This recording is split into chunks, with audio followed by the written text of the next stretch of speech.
Welcome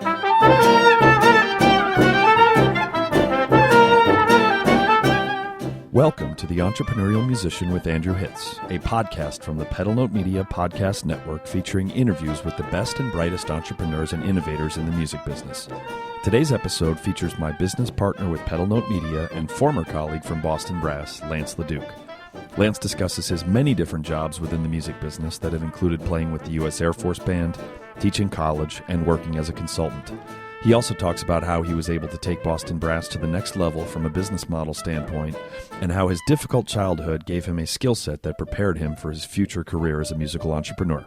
He tells us all about it next. Hello, and welcome to the latest episode of The Entrepreneurial Musician. I am your host, Andrew Hitz, and before I introduce this episode's guest, I did want to ask you that if you've been enjoying the podcast, if you could please go to iTunes if you have a moment and leave a rating, and if you had a minute or two on top of that, if you could leave a quick review, it will help people to find the podcast, which would be very much appreciated. All right, the guest for this episode is my good friend and longtime colleague from both Boston Brass and now from Pedal Note Media, Mr. Lance LaDuke. How are you doing today, Lance? I'm feeling both a little bit country and a little bit rock and roll today. Fantastic. For those of you who don't listen to the other podcast that I'm on, it's called The Brass Junkies.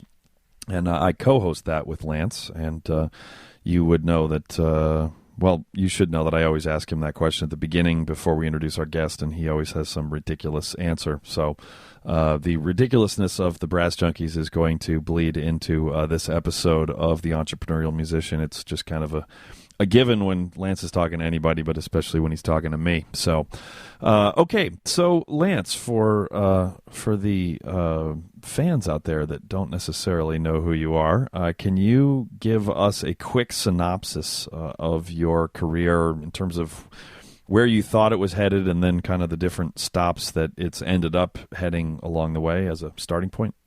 Sure. I've been 100% sure where it was going, I think 6 times now. I grew up in a little town in Michigan down near the Indiana border. Went to Michigan State University intending to become a band director. And when I was student teaching, it occurred to me that becoming a band director was a difficult line of work. And that people who do that are a special kind of human. I'll let my wife know you said that. Man, oh man, it was way harder than I wanted to work. So I thought, well, the other option that I knew was available to a euphonium player was to go into the military. And so I went to the University of Akron and devoted basically all of my time to getting ready for a military band audition. And then about 8 months after I got there, I won a position in the Air Force Band in Washington, D.C., and went into the Air Force Band, the concert band, and intended to be there for 20-some years and then retire and leave. And I was there for about 5 years, 4 or 5 years into it, I started wondering whether this was going to be a permanent thing for me or not. And 7 years, 2 months, and 14 days into my career, I decided to leave. And so then I had no idea for sure what I was going to do. To interject, I love how you described that you and the Air Force came to a mutually beneficial agreement that you would part ways.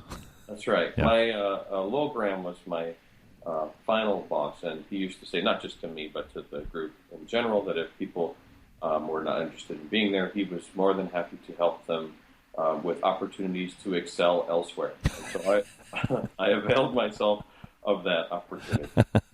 Sorry to interrupt. I just had to interject that because it's funny. No, that's true.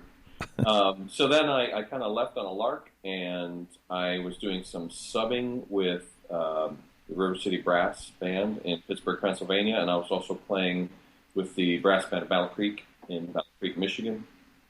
And I had a couple of years, my last couple of years in the Air Force, I suspected I was going to be getting out, and so I read everything I could get my hands on in terms of entrepreneurship and small businesses and how to form groups, and I spent countless hours on the phone with Sam Palafian and with Pat Sheridan, just sort of trying to figure out what in blazes I was going to do on the outside, because it wasn't really clear to even me. I had some thoughts about either putting together a chamber group or doing some solo stuff or trying to do a clinician thing, or I wasn't 100% sure. So it was on a lark that I left. We moved to Ohio. My family and I moved to Ohio, to the town that my ex-wife grew up in. We all moved there and lived there, and about,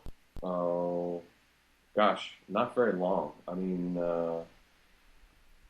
within months, Brian Bowman, who I had followed into the Air Force Band, he left the Air Force Band and went to Pittsburgh, started teaching at Duquesne University, and then ultimately ended up playing in the River City Brass. He actually went there for Duquesne and then added River City Brass after that. I think some people think it was the other way around.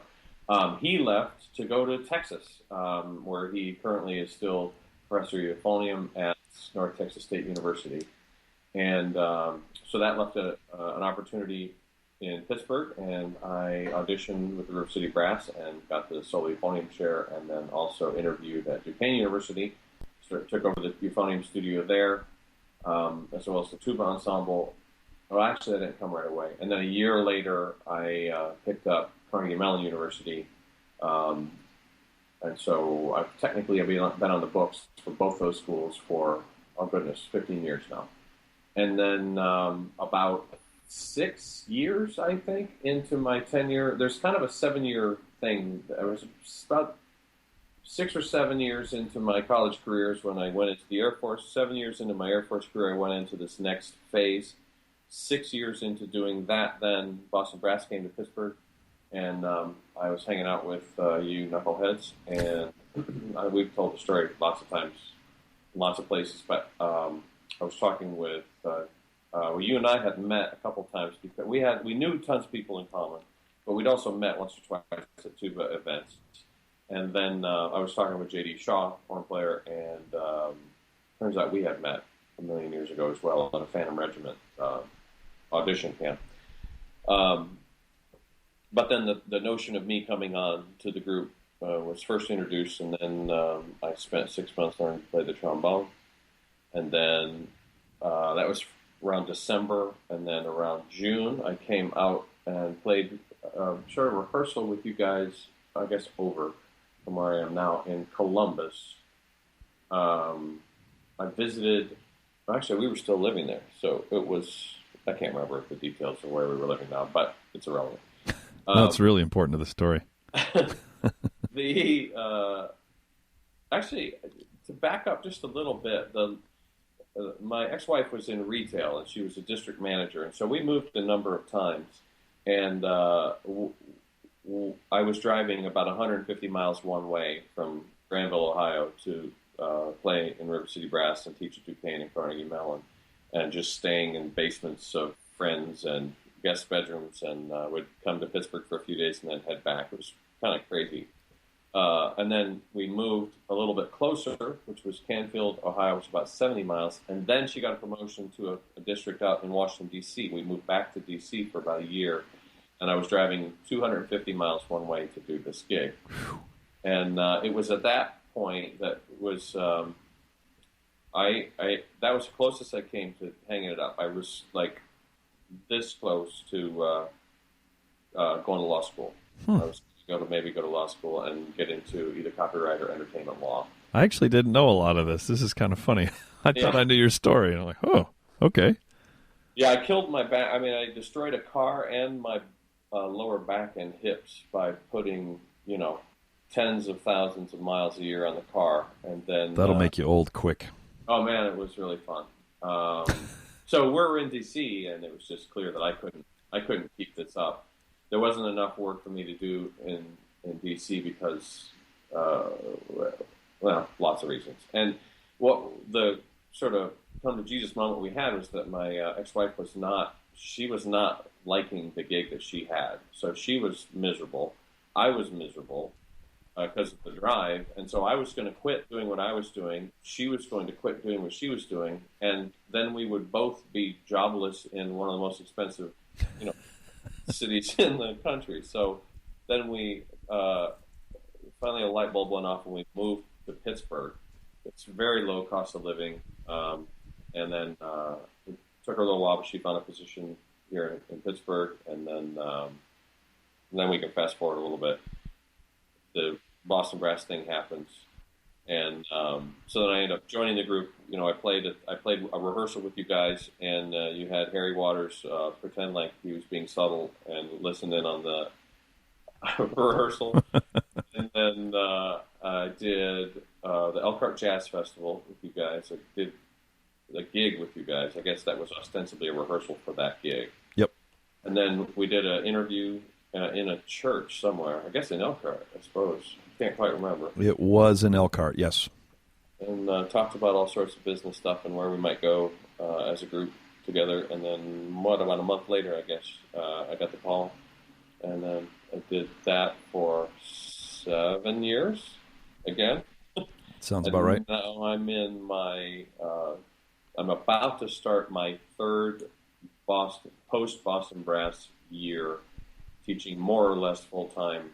I'm not technically full-time at Carnegie Mellon, but I'm more or less full-time at Carnegie Mellon. And then I've picked up a whole bunch of coming off the road has made recruiting a heck of a lot easier. And so the teaching studios are picking up. I have 4 students now at Duquesne, where I would have just a handful before.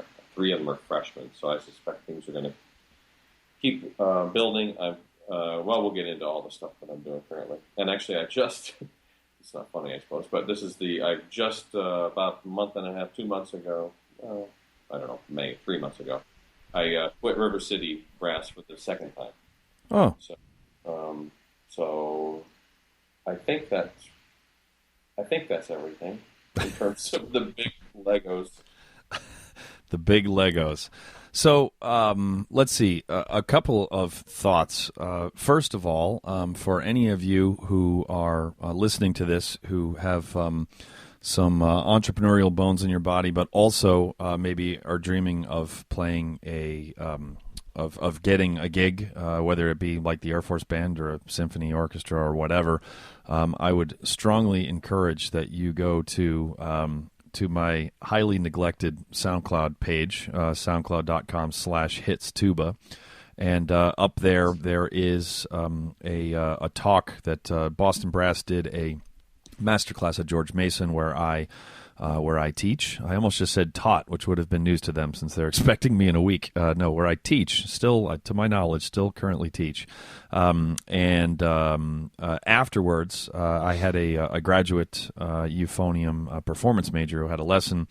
I asked Lance if he would come in and talk to him, and they started talking about Lance's process to get into preparing for preparing for the Air Force Band audition, and I very quickly just pulled out my phone and hit record. You'll hear the beginning of it is just kind of like mid-sentence because it was gold what he was telling him.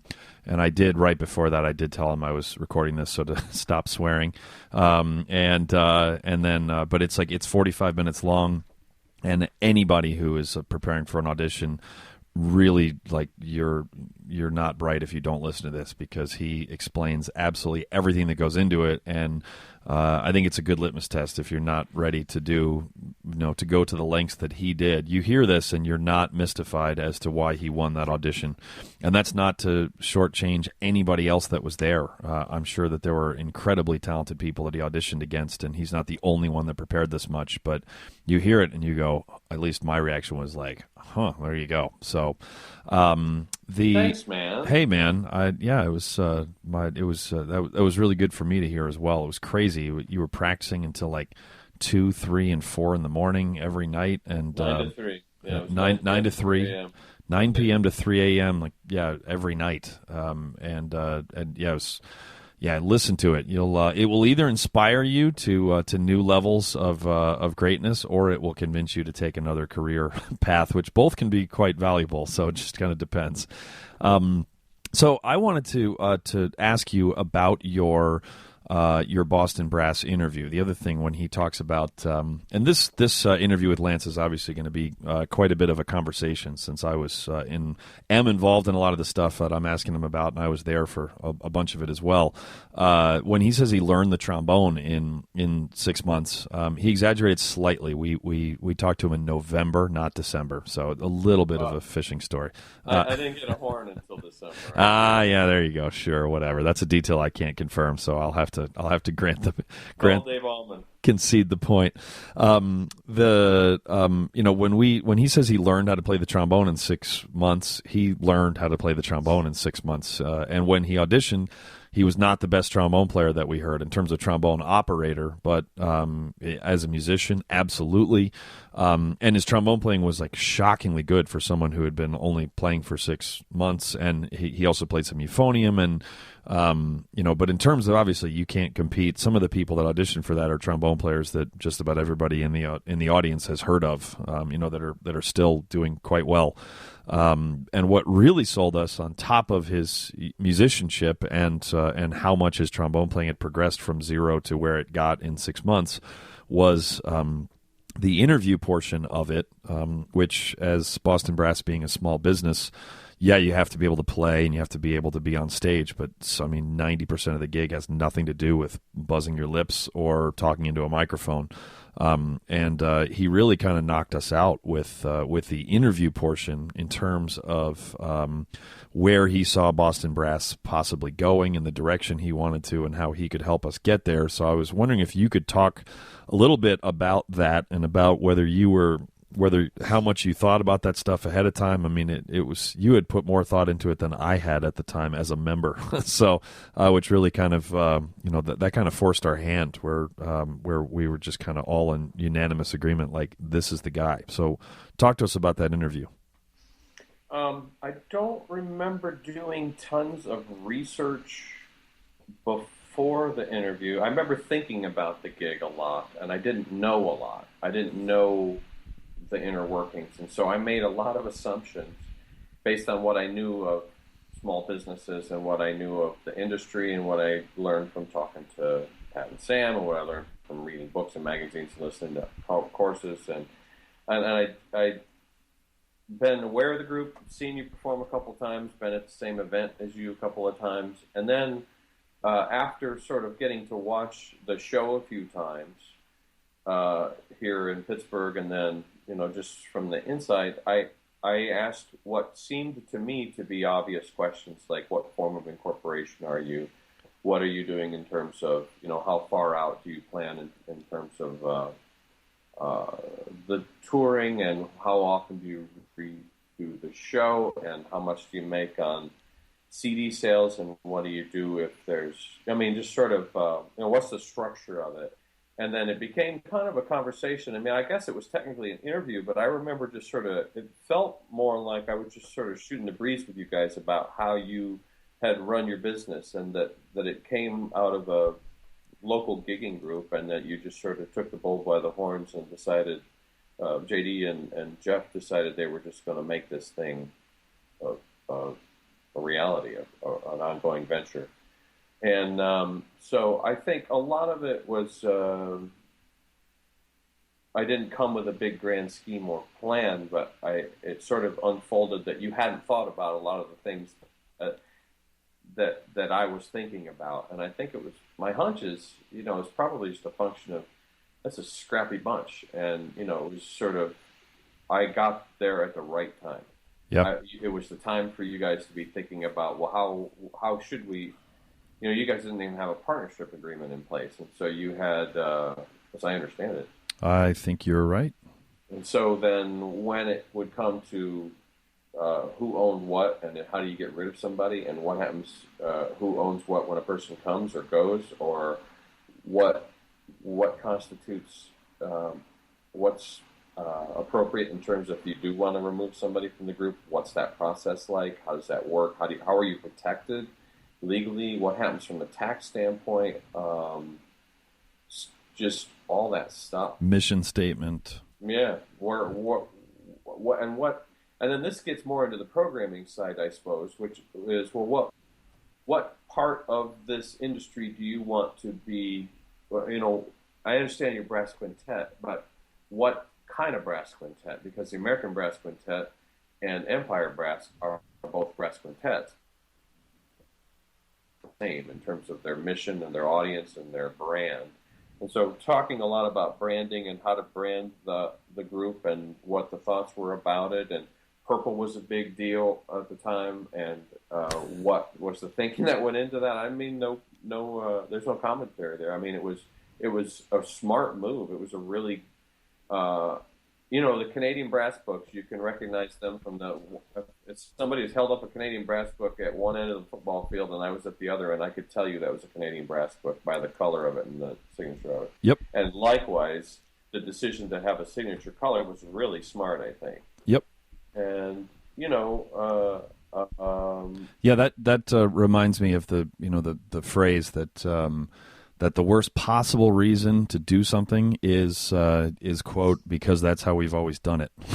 So, and anytime I know that we used you coming in as an opportunity to I should say we used it. You kind of encouraged us to, and the way that you did it was exactly how you should, because you can't come in just guns a-blazing, saying you don't have a partnership agreement, you guys are a mess, and I'm going to save you.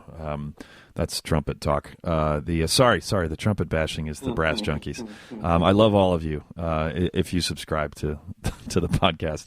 But we were able to use it. Sometimes it can be a lot easier within an organization to question what you've always been doing when you have a new member. And let's face it, a quintet, you have a new member and it's like 20% of the business is brand new, which is a whole lot of turnover. You don't, in a 100-person business, you don't usually replace 20 people at one time unless something really bad has happened. So so it was an opportunity for us to examine everything. And so you were asking questions that we didn't necessarily have the answers to, not in a bad way, just kind of in a and I hadn't really thought about that, like the purple thing. And yeah, it was really refreshing to for me to question absolutely everything that we did.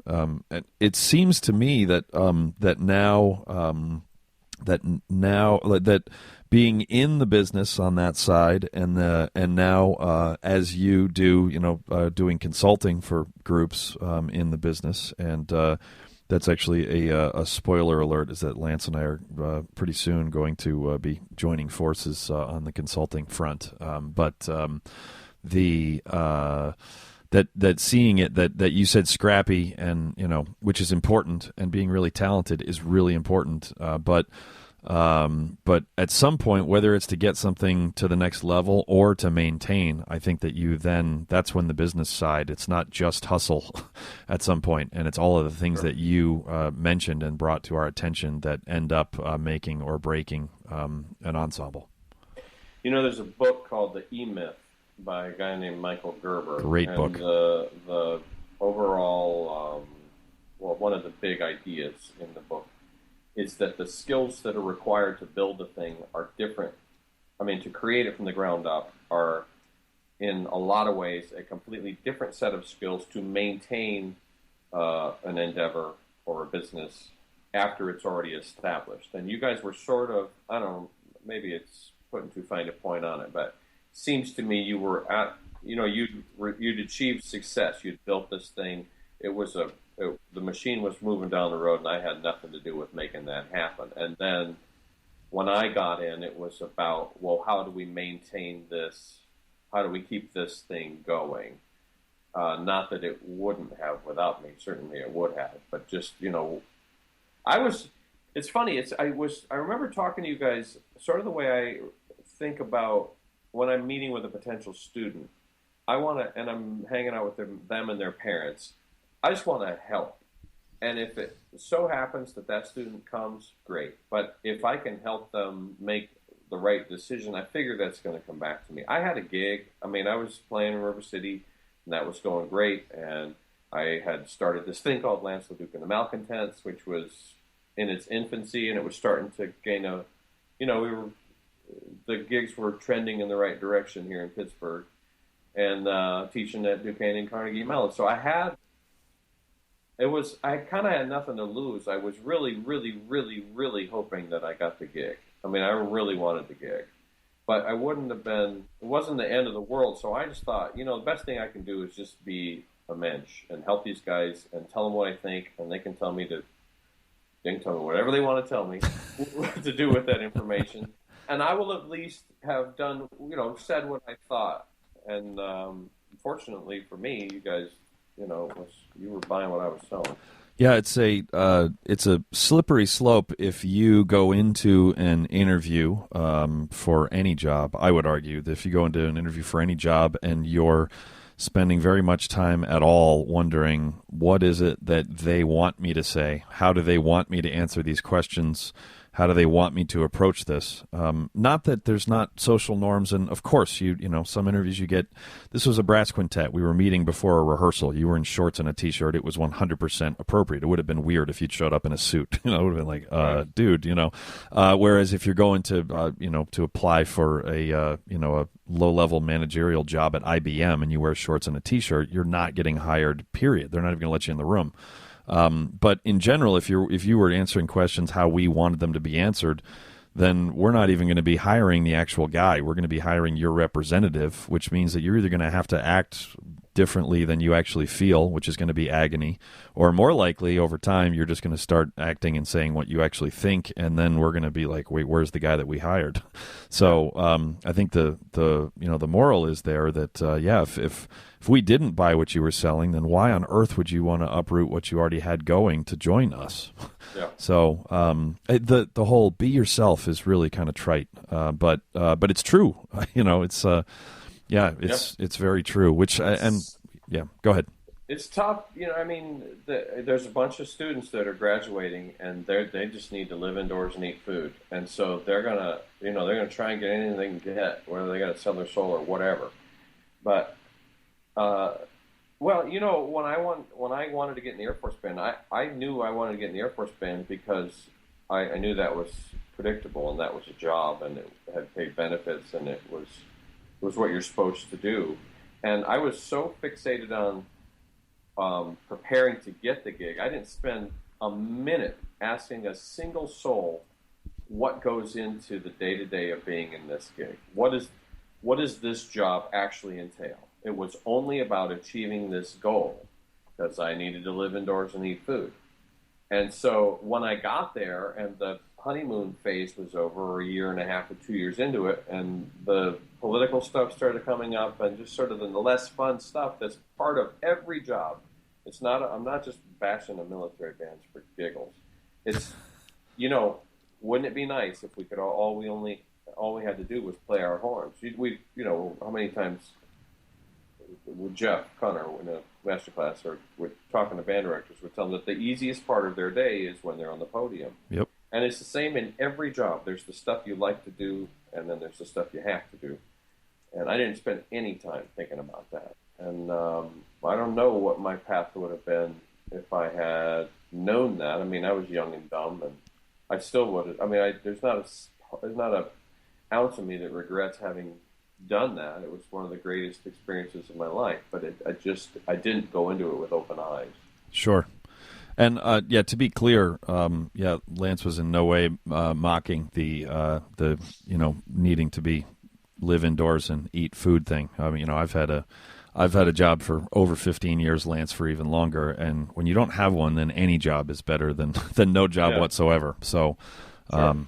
And so there's something to be said for, music business is hard enough that you can't necessarily wait around for your absolutely perfect job because chances are if you have no experience, you're not going to get hired for it anyways.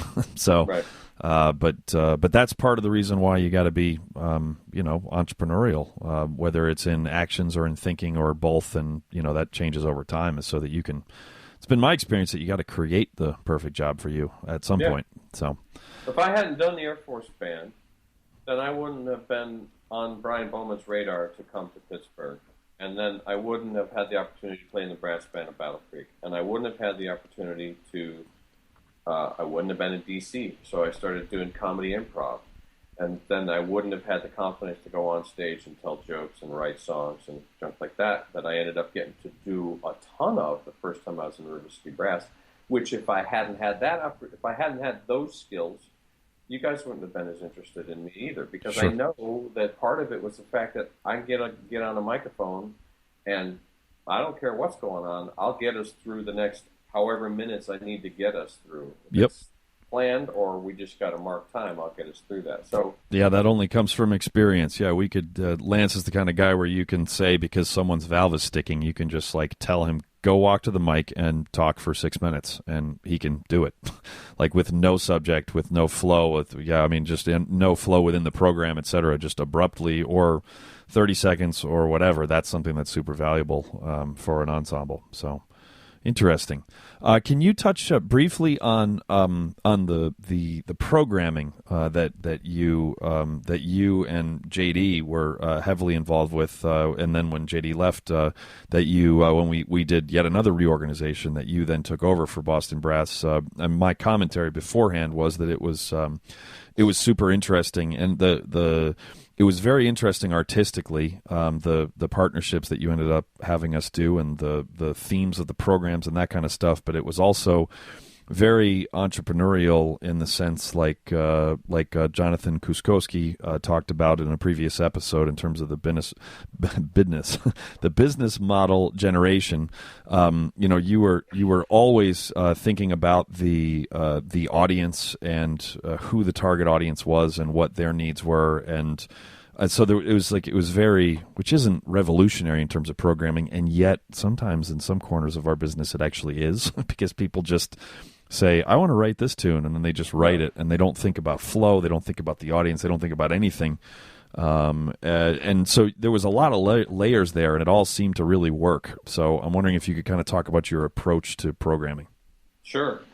I first started thinking about programming when I was at a group called Nothing But Valves, which was a brass quartet. There was a in the Air Force version, then that was called Top Brass, and then the civilian version was called Nothing But Valves.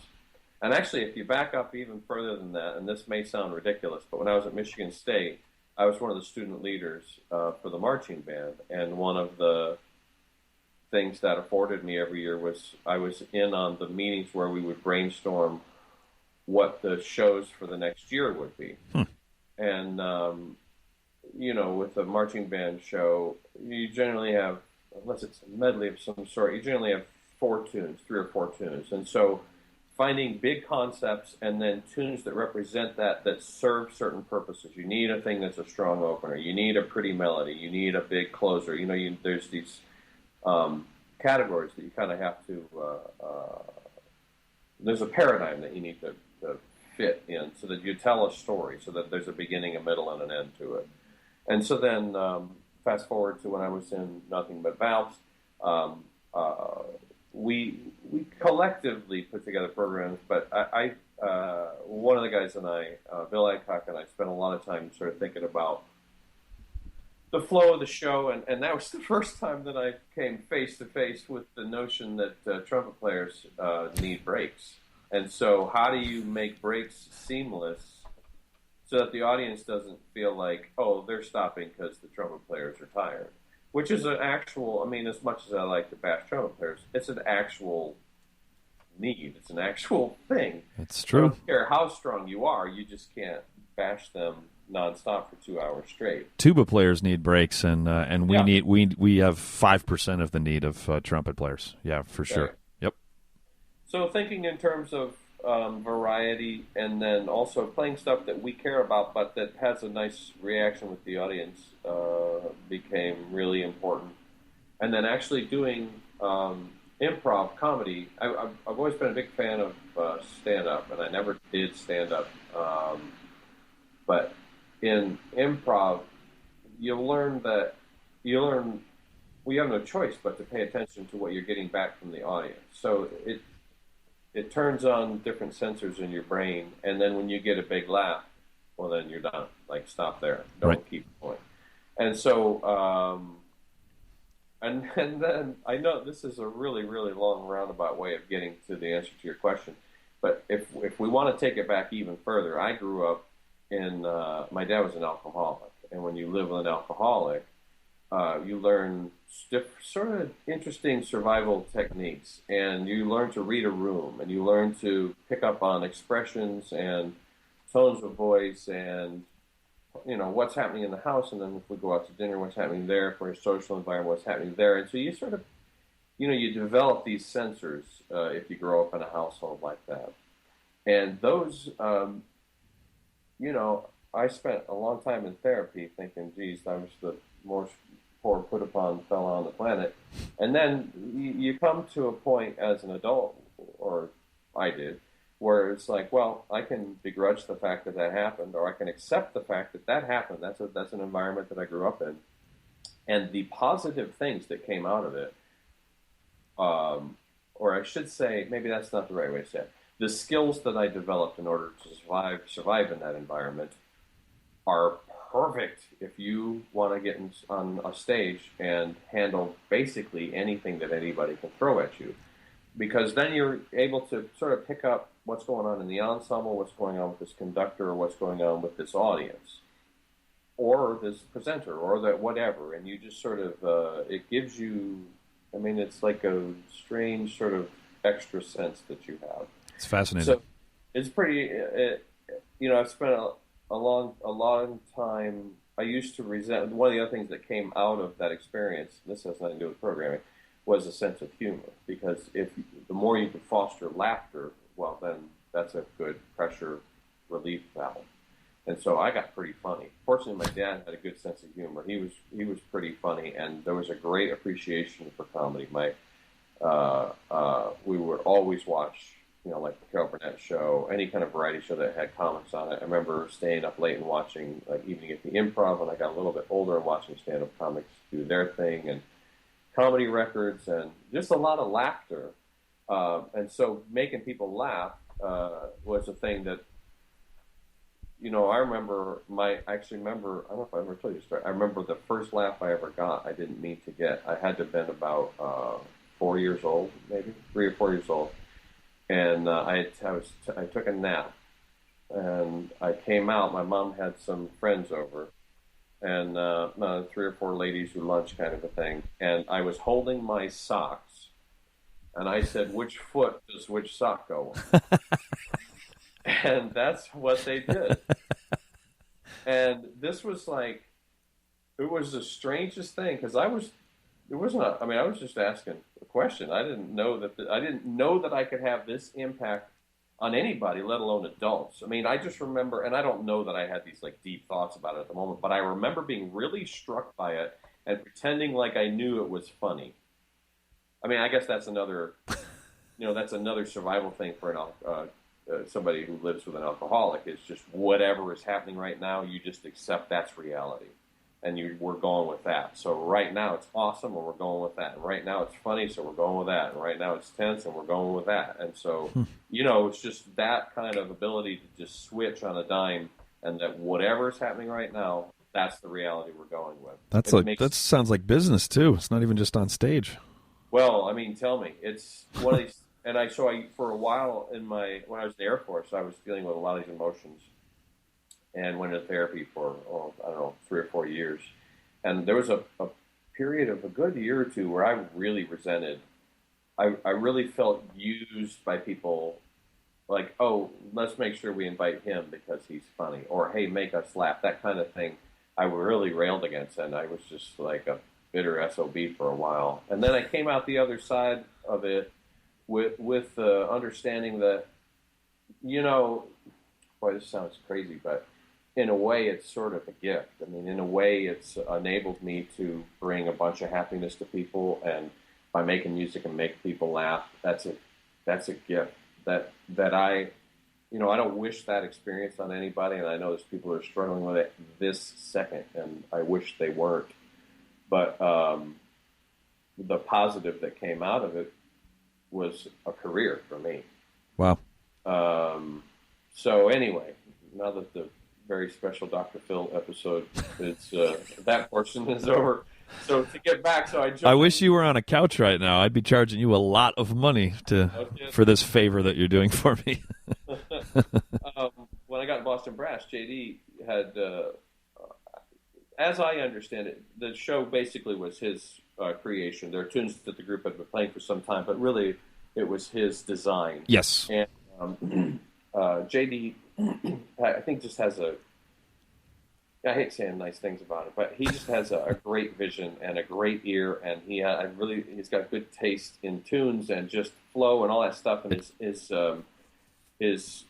the years that he spent with drum corps, which is similar to the thing I was talking about with marching. Just about to say that. Marching. Yes. You know, what's the flow? What's the opener? What's this feature? What's da da da da da? That all went into the building of this thing. And one of the things I pointed out when I was meeting with you guys, or one of the first conversations was, there's really distinctive personalities. Who Jeff is versus who JD is, versus who you are, and who I am, and who Jose are. It's very, very different. And this is the thing I learned from Dennis Caldwell. See, that's another part of the programming thing. Dennis Caldwell, who's my boss now at Carnegie Mellon, he was the conductor of the River City Brass Band when I was there. And I got to do this to some degree with the Brass Band of Battle Creek guys, but they kind of had an idea of what they wanted to do. With Dennis, he would plan these shows, and then I kind of helped shoot holes in them. And what about this? And he used to drive guys in the band crazy because you'd get 8 chances at the show. And so you'd play the show the way he thought it should go, and then based on how the audience reacted, the next night we're going to change the order, we're going to cut a thing, we're going to add a thing, and the guys in the band, some of them, it just drove them up a wall, like, let's just leave it alone. But his feeling was mine, which was the audience reacted this way. They didn't dig this tune at all. They really loved this one, but it hit way too big for where it is in the half, so I need to move it. And so I got to see him do that and sort of help talk through his process. And I just sort of brought that in. I'd been doing that for, 4 or 5 years at that point. I mean, within the first year or two of being there, I was, he pulled back the curtain and let me kind of monkey with it. And he didn't always take my advice or input, but I got a lot of, opportunities to see how he thought and how audiences react. When you get to do a thing 8 times, you really get to see. I was doing comedy as well, or writing songs, and I was sure that the joke was here, and then the audience would laugh a little bit there, but then they laughed really hard at this other place. And so then, okay, well, you just need to move it. Like, you can't bring any ego to it. The audience tells you. They're incredibly honest. They laugh because they think something's funny. They clap because a thing strikes them. They give you a standing ovation because they're moved to. And so it's not. There's no dishonesty or game playing at all. They're just there to enjoy. They paid money to come see this, so they're not going to pull one over on you. Right. So then it was just a logical progression for me to step in and do. Fortunately, JD was secure enough in himself that he thought, well, he's got ideas. I should listen to them. And this notion of we need to really accentuate these 5 personalities. That's where I was starting to go. Is there's, you're going to play for 1,000 people or 500 people, whatever it is. Anytime I've gone to any kind of a concert or chamber event, and this was a thing Dennis really tried to do as well, there's a certain subset of the audience that's really into the goofy comedy stuff. There's a certain subset of the audience that's really into the virtuosity and the sincerity of a person or a player. There's some that they just want to hear a pretty melody. There's some that. And so we got 5 guys, which means we can divide this audience of 500 5 ways.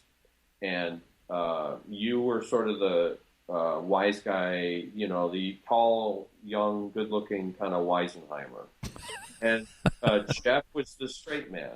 And JD was this kind of larger-than-life, hey, man, he was kind of, well, it changed. His point changed. Well, there's lots and lots of backstory to all these stories. But, I was more of the straight-head comedian, and Jose is this sort of Latin lover kind of vibe. And so how do we bring out, and Jose can play the trumpet like very few people on the planet, and Jeff can play a pretty melody like very few people on the planet, and JD can do things on the horn that people are still trying to figure out how he did. So, and the funk bass line thing that you can do. And so it's like, well, let's really exploit those things and really go straight into the belly of the beast and not just accidentally have these moments, but let's plan them out. And that was right. That's exactly the way JD thought about the show. So I went down to Tampa and the two of us floated around in the Gulf of Mexico for the better part of a day, taking the show apart piece by piece. And, well, what if this and what if this, and turning it over. I mean, we spent hours and hours and hours dissecting the show as it was and building sets and bits. And, I know that, well, I remember the rehearsals. I was really pushing you guys in directions that weren't always comfortable to you. And I was never sure, my thing was, it still is like, well, let's try it. I mean, because the audience will tell us instantly. And so the good news for me was that Boston Brass had this policy of nobody gets a vote until you try it. Right. And so, great. Well, this seems like it's way over the top and it's way out of my comfort zone, and I think it's just crazy, but let's give it a go. Right. And some of that stuff stayed in, and some of that stuff didn't stay in. And so, that's kind of how that went. We were always sort of trying to refine it and find a way to make it better. And then when JD left, he was a big personality, and Chris's playing is equally spectacular, but in a different way. He's just a different note. Everybody that replaces somebody has to bring their A game, and Chris absolutely did. And no two players on that level are the same. Yeah, exactly. Like in the world. And so how he did it was different than how JD had done it, and fine. And so what are the tools we have now, and what do we want to build on now? And so, my suggestion was that we blow it up and start over. And I can't remember. We didn't keep all that much, I don't think, did we? I mean, it was a lot of a reboot. Yeah, there was quite a bit of a reboot. And so that was scary, because we had this sort of comfort level with the tunes that we knew and we knew that worked. And the other part of it was that JD's, I don't think I'm talking out of school here, JD's approach to dealing with our management was slightly different than mine. And I felt like that's overstating it, I think. Management was looking for us to have a couple of things. One was a new program, because anytime you're going to go back to a place in a few years, you need to be able to play different things. And so here we have an opportunity to kind of start over. And, I had some crazy ideas in that. But the other thing was that, with a group like ours, a string quartet can have, 3, 4, 5 programs. And they're reading the music, and so then they have all these offerings, so they can go to a presenter and say, well, we have all these offerings, and you can pick, okay, we want this Brahms one. We're really pushing this one, but if you want the Brahms one, we'll do the Brahms one. Well, for us, with a memorized show, that's just a lot to expect of us. And so in designing our core show, I was looking for something that had a theme but didn't. I like having a theme that seems like a theme but doesn't tie you into, it doesn't strangle you. Right. Like that. So this notion of the four seasons was a big part of the show that I kind of force-fed you guys. And the other part of it was this notion of reflection. There were kind of two things that were happening simultaneously. One was the seasons, and the other was that wouldn't it be interesting if in the first half, in the second half, there was a mirror image of a thing that happened in the first half.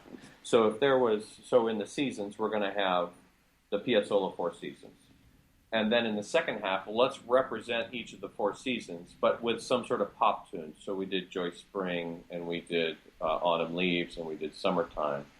And so I was sort of looking at these kind of high concept things where there's a million spring tunes. So if this idea works, we can swap those out, and then you're not throwing away the structure, you're just throwing away the specific tunes. So man, you're you're babbling, but it's like it's all it's fascinating hearing your approach, and to boil it down, it sounds like you're talking about absolutely any venture, like straight out of a business text, is that you started with the audience, and you're trying to figure out like what presenters who are hiring, what they're going to want, and what's going to resonate with the audience. And then you even segmented the audience, and because not all of your customers are going to want the exact same thing, and you accounted for all of them, and you then ran that through like what are our current assets in terms of personalities, and tunes. We already Yep. have a bunch of tunes. We don't have to pay to get them rewritten. So what tunes that we know. That's where the Seasons idea came from, Right? Because Autumn Leaves, one of my favorite charts. Yeah. We were getting ready to do that collaboration with Imani, so we were going to have a summertime Yep. And Joy Spring was off of one of the records. So I thought, okay, well we can build on this, because it also went to. I didn't mean to interrupt you, but it also made it. I wanted to have tunes that were on earlier CDs, because the first thing audience comes out and go, where can I hear the music that I heard tonight? Oh, well, Joy Spring's on this record, and Autumn Leaves is on this record, and so being able to, it's a lot of a lot of needs that you needed to try and fulfill, and I don't know that we did it, but that was the effort anyway. Well, the analogy that pops into my head is it's like a jigsaw puzzle with all those pieces. However, that analogy breaks down in the sense that a jigsaw puzzle has one solution. Like the left top corner piece is the left top corner piece, no matter how hard you, unless you've got some scissors out to be trimming pieces. And this is kind of like there's a seemingly infinite number of ways to put all these pieces together. However, constant, worrying about everything from the audience to management to the artistic needs of the ensemble to the pre-existing skills to the pre-existing tunes to new tunes to all that stuff. There's a lot of ways to put that together, but there's only a few ways to put that together where all of those things are all those needs are all being met. So yeah, you were babbling, but that was fascinating babbling. So as far as I'm concerned. Well, we didn't really get to the collaborations thing, which was the other part of it, because we only had one show in our brains at any given time. How do we tell a presenter, well, we have multiple things, and if you don't want this thing, we have these other things. And the Kenton Christmas Carols was in existence by the time I got there. And I get credit for the collaboration with Imani, but it was really Jeff kind of championed putting those tunes together. Jeff Connor and Jeff Scott from Imani, this Miles Davis and Gil Evans collaboration. We knew we wanted to work with them and just figuring it out how. So it was just a logical next step. Then we did the collaboration. We don't have to dive into that much, but the Romeo and Juliet music collaboration with the original with the Tang Quartet out of Singapore. So that was a way for us to have multiple programs. We picked artists that were on our same management, so then that was an easier sell in terms of booking the gigs, and it just broadened our offerings. Good stuff. Okay, can you talk a little bit about a few years ago, Lance and I both, for a whole host of reasons, primarily amongst them for both of us was family, decided that we both needed to get off of the road, and therefore meant leaving Boston Brass, and so we both kind of started thinking exit strategy in terms of career moves. I've been taught early on, always be thinking about your next move long before you have to make it. And so we were thinking about, you and I were in agreement that we wanted to keep working together in some kind of a capacity. So we had no idea what the heck that was going to look like. And the Boston Brass summer camp in the summer of 2013, I think was it. That was like a month before you left the group, and it was like was it 2012? Maybe. Yeah, I don't know. 11 whatever it was. Yeah. It was like a month before Lance left, and it was like 5 months before I left the group, and we decided that we were going to do Pedal Note Media, which is the digital media company that hosts these podcasts, and we've got a bunch of exciting projects that we've got in the pipeline right now. But we did a business model. Bless you. We did a business. Bless you again. So sorry. we did a business model generation, for to kind of figure out what the heck we wanted to do. And I was wondering if you could just kind of briefly comment on how you remember that process going and how we ended up settling on doing on creating a digital media company. Sure. I'm always reading business books, entrepreneurship books. Now I'm listening to podcasts and audiobooks, and it's a thing I've always just sort of done. And there's a book called a platform, the business model canvas, that was introduced to me by a mutual friend guy named David Cutler. And he wrote The Savvy Musician, and at The Savvy Musician in Action, he used the business model canvas, and I thought it was a really useful tool for organizing your thoughts in a concise. You can sort of think of it as a Post-it note version of a business plan. So instead of having 100 pages of stuff and projections, you have this one big poster, and you can interchange Post-it notes that talk about, what is the primary benefit you're providing to your audience. What are the things that you need in terms of resources? Well, how are you going to make money? Where are you going to be spending resources?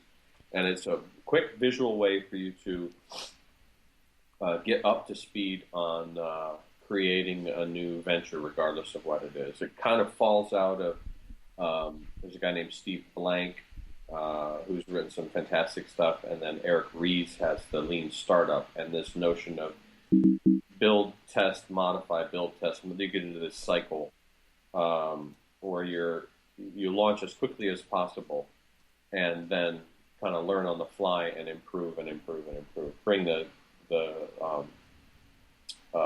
your potential audience into the experience as quickly as you can to learn what they want, and you just sort of continue to modify and build this thing. And so that's what we did. We locked ourselves in this. We had this big sort of multi-room suite.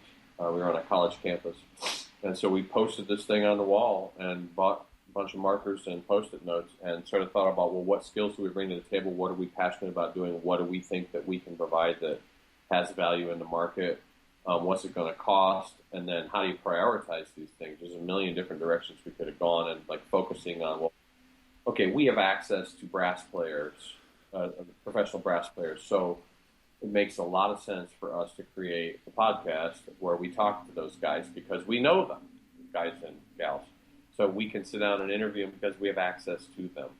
So that's a thing that we can do with very low barrier to entry in terms of cost. And so that was one of the places that we started. And, each of the different paths that we've gone down or are going down were part of that. It doesn't lock you in, certainly not. It rewards surprise because there's enough flexibility in the plan that if you're surprised at a thing, it's no different than telling jokes. If this one got a big laugh, well, all of a sudden, that's the primary thing that we're doing. Right. One of my favorite parts of the process was one idea that we had, which I won't share, but it was a really good idea. It still is a really good idea, and I think it's something that would be viable and that the marketplace would be receptive to. But once we visualized all of the things that we were brainstorming, we pretty quickly saw that this one idea was an outlier compared to the rest of them, and that it didn't relate to all of the rest of the things. It didn't further our core mission, and we didn't want to be launching three disparate things at one time that were not complementary of each other. And so we've shelved that idea for, well, it's been a few years now, and it might be another 10, and it might never happen. I mean, you and I are never short of ideas, so we're short of time and follow through, into the ability, just the resources to follow through. It's like if I had a staff of 40, I could probably keep them all busy with the ideas in my head, and most of those ideas would end up being terrible. But it's a really great process to force us to kind of hone exactly what the heck we were trying to do and who we were trying to do it for. I totally agree, and you don't have to have an MBA to do it. Right. It's really user-friendly. You can get up to speed, and everybody's an entrepreneur now. Yep. I mean, on some level. Better so be. It's a nice box of Legos or Lincoln Logs to start building from. Yep. Yep, absolutely. Can you quickly? We mentioned this before, but you were just talking about about the Brass Junkies, and you touched on it in terms of like the access, to the brass players. But what was the initial push in terms of having that be one of the first? Why was that one of the first? I'll get to the question. Why was that one of the first initiatives of Pedal Note Media? Well, I think it does a lot of things. I can't remember the conversation exactly from where it started, but I know that it's low barrier to entry. It's not free to do what we're doing, but, well, for example, two of our big initiatives initially were the Brass Recording Project and then the Brass Junkies.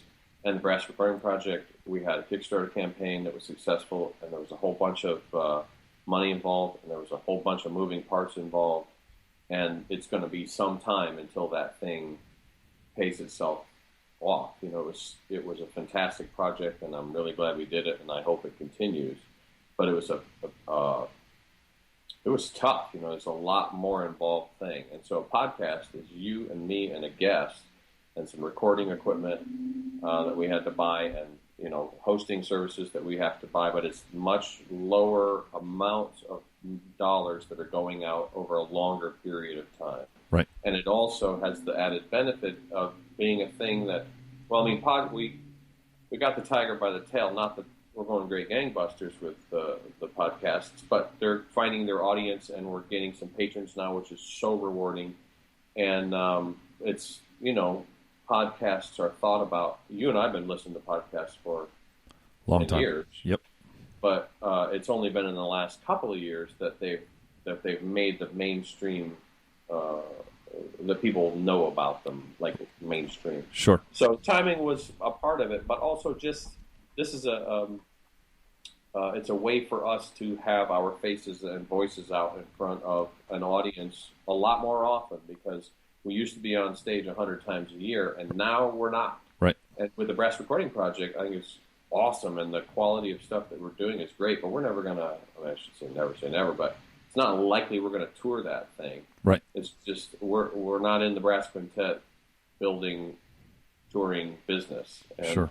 We want to create content for audiences, and so this is a way for us to get some face time with the audiences that are most important to us, and hopefully get some live events. We're talking, we don't have anything set up, so it's not a spoiler, but we're hoping to do some live Brass Junkies events where we'll go to a conference or some event, and we'll do a podcast live from that event. I think it's a logical place for us to go, and this notion that, because everybody has all of the technology that they need to create a podcast or a webcast or stream or do whatever they want from their freaking phones right now, it's a Wild West. Yeah. And so what's the unfair advantage that we have? Well, the unfair advantage we have is that we can call Marty Hackelman up and go, hey, man, can we have an hour of your time? Or Joe Alessi, and he's going to go, who? And you're like, oh, you're the tall tuba player. Sure. Yeah. Oh, the Red Sox fan, that team that's in dead last place. I would love to talk to you right now since the Yankees are in first. Yeah, I love you too, Joe. So that's kind of, I think that's where it came from and where it's probably going. Yep, that's exactly how I remember it as well. Just wanted to get that out there. And it's funny how, as you just said, the barrier of entry, the barrier to entry in terms of getting your voice out there is basically non-existent now, right? There is no gatekeeper. You don't. Both of us published a book, and yours was published by you, and mine was published by me. Right. And his book, Music Practice Coach, is incredible. Everyone should get it, and you can actually. I was going to plug this at the end. I'll plug it right now. If you go to musicpracticecoach.com, which is Lance's website, which has got a lot of really great stuff on it. If you sign up for his newsletter, then you'll get a free copy of his book, which it's great. It's as good of a practice method I have all of my college students use it, but it's also it's I was going to say dumbed down. That's not at all what it is. It's very easy to process. I mean, middle school kids can follow this. It's really great. So yeah, well, I mean, dumbed down, I don't think is unfair. I mean, I tried to put the dots as close to a lot of times. How many times have we said or heard in a master class that the hardest thing to do is just get the horn out of the case? And so I tried to just sort of take the player by the nose and self-direct them through getting done what they want to get done. So it's a free, just to clarify, it's a free PDF. You can download a free PDF of the book. Got it. Yes. Yeah. He will send you an autographed hardcover copy with a gold leaf on the pages. No, not so much a free PDF. It's really great. So, but I interrupted myself there. But that the good news is that there are no gatekeepers anymore. You want to put out an album, you put out an album. You want to put out a book, you put out a book. You want to have a blog, you put out, you post to your blog. The bad news is that everybody and their cousin Sally is out there in this like never-ending echo chamber that is online, all talking at one time, and it's as if you're at a dinner party that has, a million people at it, and everyone's trying to talk at one time. It's hard to, it's hard to get noticed. One of the best ways to get noticed nowadays to market yourself is through content marketing, which is providing something like a podcast or like a blog post or whatever, where you're creating value for other people, and that is then going to get them coming back to you over and over and over again, and is very easily leveraged into selling them things that are more in depth, et cetera, which is some of the stuff that Lance and I have coming down the pike. But yeah, it's that's a great way to get people's attention, is when you're offering them things like the Brass Junkies. As Lance just said, our last two guests were Joe Alessi and Marty Hackelman, and each of them talking about their approach to the horn on a day-to-day basis, and practicing and auditions and keeping inspired. I mean, it's priceless what they said into their computer microphones. So, and so that's the kind of thing where people are then going to say, I'm going to keep coming back to the Brass Junkies and to Lance and I, et cetera. So, okay, we're a little long here, but you've had good stuff, so we're going to keep going. Because I just asked you if it's okay if we kept going, and you said okay. That's the nice thing about having a guest who's your business partner. It's like, guess what? We're not done. You have a show called Lance Learns to Play, which is really fascinating. And can you give us a synopsis of what the heck it's about, and then kind of talk to us about how it came to be? It's been a spectacular experiment. It's an idea that I have had for about 4 years now. I think picking up the trombone, and I played the ukulele, and I switched from trumpet to euphonium when I was in high school, and I taught myself to play guitar well enough. Actually, when we get Phil Munns on, we'll have to talk about that. The first time I ever played guitar was to learn a song that I wrote and performed at a wedding. That seems like a good idea. Yeah, it seems like a great idea. I've always just sort of monkeyed around on a variety of instruments. Not, you look at somebody like Bones Malone plays like, 30 freaking instruments at an incredibly high level. But the notion of, back up about in the 90s, probably 95, 6, somewhere in there. I had Bill Nye the Science Guy was on TV, and I had the idea to have an arts version of that, and hooked up with a friend of mine from college, a guy named Joe Zenas, and we formed a LLC with 2 other guys and put the show together called Outrageous that we tried to sell to PBS, and we actually had an offer, and it blew up once the lawyers got involved and control became an issue, but I'm not bitter. But I've always sort of knocking around goofy ideas, and a big fan of Mike Rowe and Dirty Jobs, a big fan of Mythbusters, and I thought, following some jackhammer as he tries to learn to play an instrument could be funny and interesting, and could also encourage people to take up playing an instrument. Either they played as a kid and they gave it up, and now they're grandparents and they have extra time on their hands, or just somebody who thought, it just looked interesting to play the harmonica. I want to learn to play the harmonica. So that was the idea, and this goofy name, Lance Learns to Play, fell out, and it was just I was gonna write a book about practicing for about 3 years, and then finally I wrote a book, and I was gonna make this show, and then finally this summer just sort of bit the bullet and decided. I kept waiting for the perfect moment. I did all the things that I tell my students and colleagues and anybody who asks me. I did all the stuff that I tell them not to do. And I sat on it, and I thought I wanted to hone it and perfect it and make the perfect version of it. And I'm going to need a huge budget, and I'm going to pitch to Bravo, and I'm going to get production company involved, and I'm going to do all this stuff. And ultimately, I had one of these V8 moments where I smacked myself in the head. It's like, well, it's all on my phone. I have a camcorder on my phone. I have access to people. I'm teaching at a university, so I can get at players and instruments. And YouTube is free. And so this summer, I launched this thing, and it's been incredibly interesting. And it hasn't gone at all the way I thought it was going to go. And it's been mind-blowing. Something as simple as format. What's the right format for this thing? Should it be long form or short form? Well, so the first effort was little short videos having to do with playing the bagpipes. And then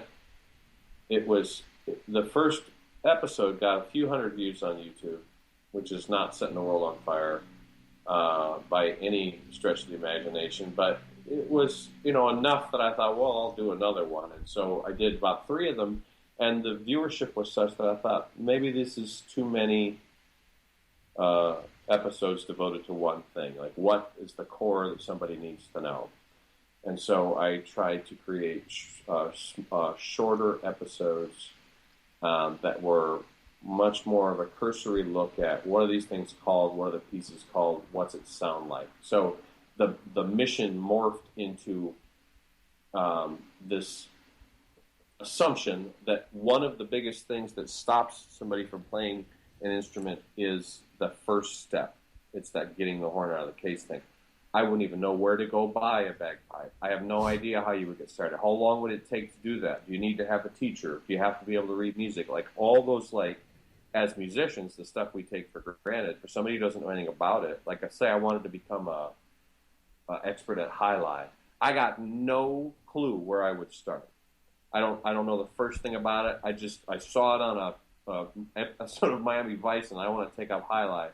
So I just wanted to create this little 4-minute, 3-minute, whatever it was, glimpse into one of those first steps. And then I was, it's funny, I mean, we're talking about it as though it's like this huge raving success, but, frankly, I don't know what kind of a future it has, because one of the things I learned is it's extremely time consuming. Right. There's the creation. I mean, I had to create all of the bumpers and titles for the beginning and the end, create the format, then do the actual lesson, then do the practicing, then do the editing of the video, and then the uploading, and then marketing it. And I did it when I did it because it was right when school let out in the spring, so early May. So, I mean, I'm learning editing platforms and buying equipment for recording and tripods and scheduling all this and doing it all myself. And so as much as I've streamlined it, it might have to be a summer only thing. It might have to be like the format is still sort of finding its leveling point. I think there's still value there, but I don't know where it will go. And the other most interesting thing that happened was I was cross-marketing it to Facebook, and Facebook has changed the way they deal with video, and they punish video that's on any platform other than Facebook video, in that it doesn't have the auto stream, and there's like a little tiny thumbnail. And so I was posting stuff to YouTube, but the views on YouTube were abysmal. I mean, a couple of dozen. So it was like, well, there's no reason to keep doing this thing. This obviously was an idea that I just need to retire. And then it occurred to me, I'm just going to upload it to Facebook.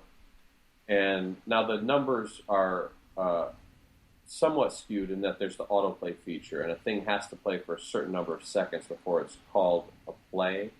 But despite that, I mean, a thing that would get 150 views on YouTube is getting 3,000 views on Facebook, and it's getting shared a whole bunch more and comment. There's tons and tons more interactivity and people commenting on it and sharing it and putting shout outs to, hey, Joe, you should check out this thing, or hey, that sounds worse than you did when you started. Those kinds of, sort of stuff. So if you looked at the whole summer and you added up the views on YouTube, it's probably 1,500, something like that. Not a big number. I mean, not a viral hit by any stretch. Sure. And not something that you can justify, spending 20 hours a week. I mean, it's one of these things where I'm a one-man operation, and I still got to live indoors and eat food. So as a passion project, it was really rewarding. And now figuring out, I got Duquesne starts up next week, and CMU starts the week after that. What life, if at all, can it have? The Facebook thing was a real shot in the arm because Facebook, and that wasn't even all of the videos. It was probably 2/3 or 3/4 of the videos that I made, and I probably have had somebody will write in and yell at me if I'm wrong, but I'm going to guess somewhere in the 15,000 to 20,000 views. So it's like it's head and shoulders in terms of its reach and expansion, and then that forced me to ask the question: well, what's the purpose? Why am I doing this? Right. One thing that I know. Sorry, go ahead. No, that's where we are. That something that that I find is that obviously any especially artistic brainstorm that I have that gets beyond just in my head is obviously something I think is a really good idea, or I wouldn't have. I brainstorm and think of stupid stuff all the time, and think like, is that it? And then half a second later, I'm like, that's dumb. Not only are you not the guy to do that, no one should ever do that because that's just not going to contribute to the world.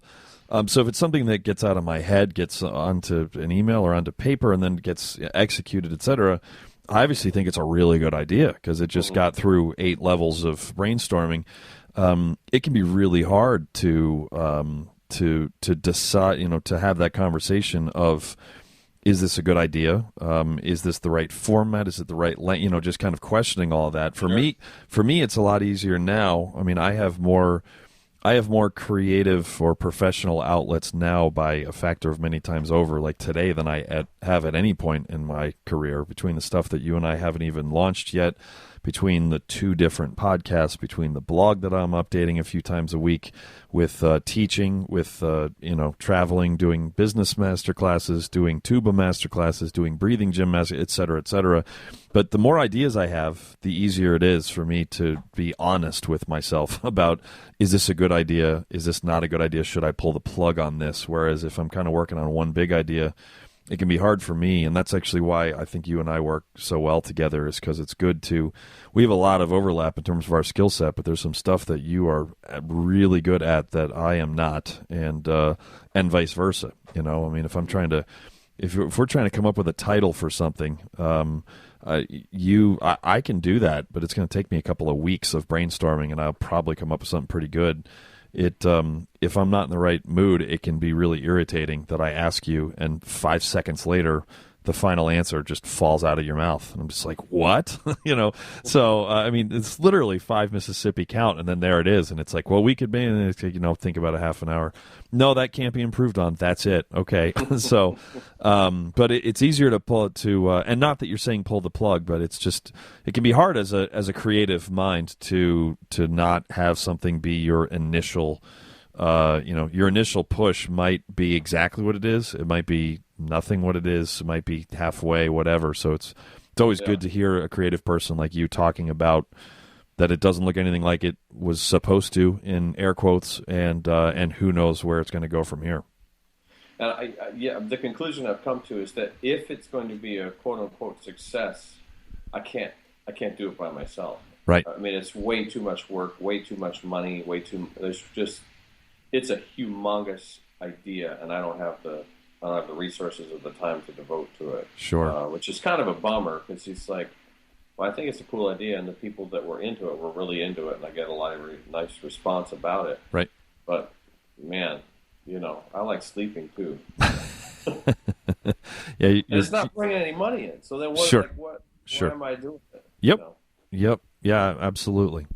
Okay, so we are to the 5 questions portion of the interview, which is the home stretch. Are you feeling up for 5 questions? I am. How many are there? No. Well, we'll see if we get through all of them. The first one is: what is the best piece of advice you've ever received, other than from me? Uh, Don't go into business with Andrew Hitz. you know, the thing that jumped into my head was I went in full of blank and vinegar when I was undergrad. I hated this class I had to take for music education. I hated it. And my friend that I told you I was making this TV show with, he dropped out of the class and dropped out of music ed. He stayed in music, but he just didn't want to do the music ed thing. So I go marching into the undergraduate advisor's office and said, I'm going to do the same thing. He was also the marching band director, a guy named Dave Catron. He's one of the most influential people in my life. And he, I'm trying to, I'll self-bleep. He says, sit down. And I was like, oh, okay. And he said, so what are you going to do? And I go, well, I'm going to get in the military band. And he goes, and what if you don't? I had no answer. He's like, don't be a dumb A. Get out of here. I was like, okay, thank you. So this notion of, go for your dream, but don't be an idiot. And he didn't say it that way. Like, don't just be foolish and ridiculous. And one could argue that I ignored his advice lots of times, but Into a microphone for money. uh-huh. The other, I guess, the short one is follow your gut. And I've been told that by lots of people, and every time I've done that, I've been happy that I did. And every time I didn't follow my gut, I've regretted it. Interesting.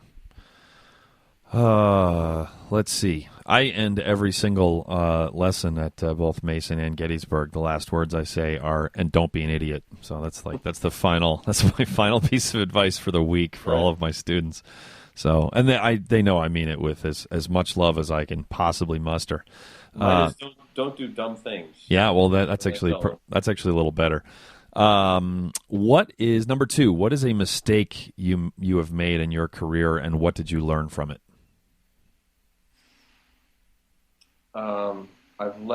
I've continued to do this. I don't know that I've learned it.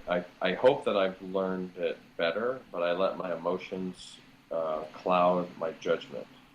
When I look at, I was just talking about this, I can't remember. When I look at some of my behavior and my attitude when I was in the Air Force Band, and some of it when I was in River City Brass, and some of it certainly when I was in Boston Brass, there is one common denominator in all of those experiences, and I see it in the mirror every day. And whenever I've gotten carried away with emotion, instead of thinking about things in a little more calm fashion, I've regretted things that I've said. I've regretted decisions that I've made. Without question, I've damaged relationships that were unnecessarily damaged. Nobody is in this industry. I've met a handful of people on the planet that weren't just trying to get by. I have met a handful of people on the planet that I think are as close to evil as you could find, that only feel better about themselves by inflicting harm and damage on others. Sure. That's an incredibly, incredibly, incredibly small number. Is. A couple. Right. And the rest of the time, if I had been a bigger person, more mature or less emotional, I would have handled things differently. So I know I'm better at it than I was. I hope I'm not as good as I will be. I can't relate to that answer at all because I've never done any of that stuff. It's just me, I know. It's not just you. It just definitely doesn't pertain to me. I'm just trying to get anyone who's known me for a long time to drive off the road laughing. So there are probably just a couple of car accidents. Hope you guys are okay. All right, number 3. What is, and you've already mentioned a few of them, which are great, but what is a business or entrepreneurial book you'd recommend to musical entrepreneurs? The book that has blown me away the most recently, I mean, anything by Seth Godin is a short answer. Lean Startup I mentioned, and the stuff by Steve Blank, that is the model canvas stuff. But the one that has blown the back of my head off is called Bold by a guy named Peter Diamandis, Diamandis. He was the guy that created the X Prize that went up to space 2 times in 2 weeks, that whole thing. And this is his second book. I actually need to go back and read the first one. But he talks about exponential thinking and the sort of impact that you can have. And if anybody, it's really messed my brain up in a good way. I've not thought big enough. I'm not taking things far enough. I'm not having the kind of impact that I could have. It's an incredible book. I do not know that book. That's great. Yeah. And I can also vouch for the E-Myth, which is now the E-Myth Revisited. Oh, yeah. David Vining mentioned that in his episode back when I interviewed him in June, and and I listened to it, and it was it was really great. That's a very powerful business book. Michael Port's Book Yourself Solid is really good too. I'm about halfway through that right now. It's awesome. Yeah. Yep. Okay. Good. Number 4. Who do you look up to as an arts entrepreneur? Lots of people. Who comes to mind? I think. See, I'm in my position at Carnegie Mellon. We're really swinging for the fence in terms of what kind of an impact we're trying to have, and so I'm trying to create entrepreneurs, and so I'm really inspired by my boss, Dennis Caldwell, has got a big old brain in terms of what he's trying to accomplish. I think Shelley Berg is having a similar impact at Miami, as is Taylor Harding at University of South Carolina. In terms of boots on the ground musicians, Yo-Yo Ma, the stuff that he championed in Chicago a few years back with that citizen musician endeavor, fantastic. Zoe Keating, the cellist, what she's done and how brave she is in terms of showing. You can go find out how much she's making right now online. She just shares all that stuff in hopes that people will learn from how she's generating income as a solo artist. Yeah, she breaks down her different revenue streams from streaming, from live performances. It's really fascinating. So how gutsy is that? How brave is that? You know what I mean? Yeah, it's great. She's been followed by exactly how many people? Yeah. None that I know of. Right. Pamplemousse sounds like a ridiculous thing, but these guys, it's a couple, and they make goofy videos, and they do some covers and some originals. But Jack Conte, who is half of Pamplemousse, he's the reason that Patreon exists, and he thought about, well, what is the what land do we live in now as musicians, and how do we survive and live indoors and eat food and do it for ourselves and not have to rely on a label or a sponsor to make that happen. So he's an incredibly influential thinker as far as I'm concerned. The good doctor, Dr. Cutler, and I have had some of the most interesting conversations. Dave Cutler teaches at University of South Carolina, wrote The Savvy Musician, has been a dear friend for a long time, and is completely out of his mind. But he does make me feel sometimes. Yeah. Chris Thiele, just anybody who's charting a course and they're going unapologetically in that direction, I'm a fan. Right. Cool. And number 5, what have you always wanted to achieve in the music business that you haven't to this point? Well, that seems like an easy one. Could be artistic or business related or both. Well, I'll give you 2 quick ones. One is that my goal with the disc that I made, I don't know, a dozen or 13 years ago, whatever it was to try and plant the seed that the euphonium doesn't have to just be playing theme and variations and faster, higher, louder, and to paraphrase the Roger Bobo thing, faster than heck or Danny Boy. And so I tried to have it in a supportive role. I tried to have it as a lead voice. I tried to have it as a bass voice. And so I do see evidence of people picking up threads of that. Matthew Murchison certainly has. Koichiro Suzuki has. Other people have told me that it influenced them, and that's been flattering. But it'd be nice to see the euphoniums. We got the classical thing covered. I mean, we've got this sort of little brother, play really hard music and justify your existence because we can play all these notes. We got that covered. There's plenty of people doing that, but where's the Chris Bodie of the euphonium? And we had that conversation over on the Junkies with Demondre, and he's talking about doing some stuff with hip hop. Awesome. Yeah. I mean, we've only been putting out, it's like we're McDonald's, and we're refusing to put anything out besides hamburgers. Right. I mean, there's a whole bunch of other stuff we can do. And then the other one is just sort of a cockamamie idea that I've always wanted to do, which is to have a show. I actually came up with a quasi-title for it, which is a highly biased and incomplete history of comedies, of the best comedy songs ever written ever. So I actually might get to do that this year. I can't talk about it. I mean, it's nothing official yet, but there might be an opportunity to do it. I love comedy songs. I always have. I love it whether it's an original or it's a parody or it's a novelty tune. When I was a kid, one of the albums that my parents had was Alan Sherman, the guy that did Hell About It, Hell About It, and that sort of sent me off down that path. So not a big goal, but an important one to me. Sure.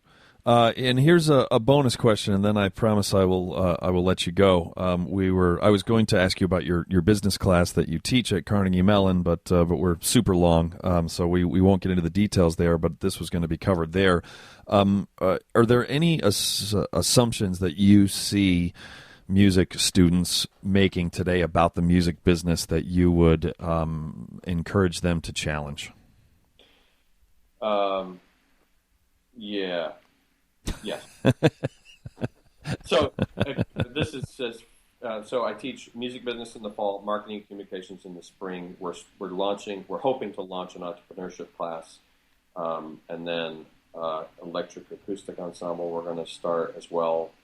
And I'm also the freshman advisor for the School of Music. There's exciting stuff happening at Carnegie Mellon. Stuff. Yeah. And I don't want to short sell Duquesne because I've got some really fun. The students are going to be great. It's more of a traditional sort of euphonium teacher vibe over there. That's a great school that I've had the privilege of appearing at. But yeah, in terms of for this podcast, there's a lot of direct stuff that you're involved with at Carnegie Mellon, which is why we keep on hammering home that school. Yeah.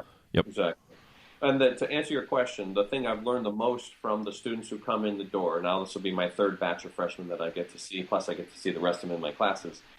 It's an assumption that if I practice really hard and I work really, really hard, then the phone's just going to ring. Sure. Money's going to fall from the sky, and I'm going to live indoors and eat food. And if there was like a follow-up to that, it would be that I need permission to do this thing I've always dreamed of doing. I have this idea for this robot that plays the ukulele. Fine, let's go make that happen. Right. So that's why I have that part of the gig is to try and. It's my boss's idea was to get the freshmen as they come in. Don't wait for them to become upperclassmen and go, oh, blank. There's no jobs. I'm like in the prime of my cello playing career, and there's no opportunities for me to go play in an orchestra. And that's the thing I only ever wanted to do. Sure. So we're trying to catch them earlier, ask them what else do they have to contribute to the universe, and then I sometimes literally tap them on the shoulder and say, that was the universe granting you permission. Blink! And now you have, the good news is you have permission, and it's like you said, the bad news is now you have an obligation. You have a responsibility to do that thing. Right. Because you're the only one that can do it. It was your idea, therefore go. And I would point directly to someone like yourself for inspiration for students in the sense that, if you want to replace, I don't know why I always use Gene Picorni in the Chicago Symphony as my example, and I'm friends with Gene. He has told me nothing about him leaving, so it seems like I keep on hammering this home, like hint, hint, get your excerpts ready. He's not going anywhere, to my knowledge. Get him on the podcast. Yeah, we should, and ask him. So Andrew keeps saying that you're leaving. I heard your retirement's imminent. Yeah, exactly. Someone is going to replace him in the Chicago Symphony, and if you do not do what Lance talks about for 45 minutes, in that lesson that I recorded as kind of a quasi-interview with my student on my SoundCloud page, then you're not going to win that. Like, there's no one that's talented enough in the world that is going to be able to compete with the other people that are also that talented, which even if it's a short list, that are also practicing from 9 p.m. to 3 a.m. every single day. And it's not just the time you put in, it's the process and just how you approach sight reading and where you put it in the practice session because you'd be tired, which is when you would encounter it in an audition. I mean, it's like everything was intentional. Not that it was perfect, but everything was thought out, similar to your programming talk.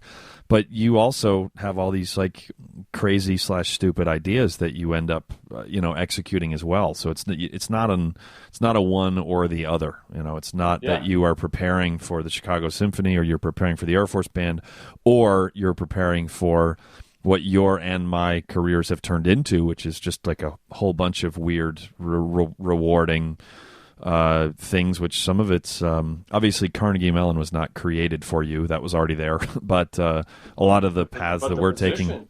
The position was created. Yep, exactly. From scratch. It didn't exist. There was I didn't apply for a job that had these. Right. And that's not even everything I do there. But yeah, that's sure. what you said. Yep. So, well, cool. So people can find you at musicpracticecoach.com. They can also find you on Twitter at LaDuke. That's three laws, right? 3 laws and a Duke. La do. La do. They can. Oh, that's not okay. They can. Beethoven's still dead. Yes, he is. They can find you at youtube.com/LaDuke, and they can get a free copy of free PDF copy of Music Practice Coach by going to musicpracticecoach.com and giving him your email address that he will then sell to a lot of realtors that will spam you. No, I'm completely making that up. It's not going anywhere. He's very explicit about that on the website. So he'll just occasionally send you a newsletter, but the book is worth the $20 he used to charge for it. So at $0, it's a complete steal. So am I missing anything? No. Thank you very much for the opportunity. Oh, yeah, of course. Your check is in the mail, so thank you. I pay really well for these interviews. So awesome. Stay tuned for some of these other projects that Lance and I have that we keep on hinting about that'll be coming down the pike, and a lot of them will be directly aimed at the audience that I've developed for this podcast. So you can stay tuned for all of that. That's it. Thank you so much, Lance. Thank you.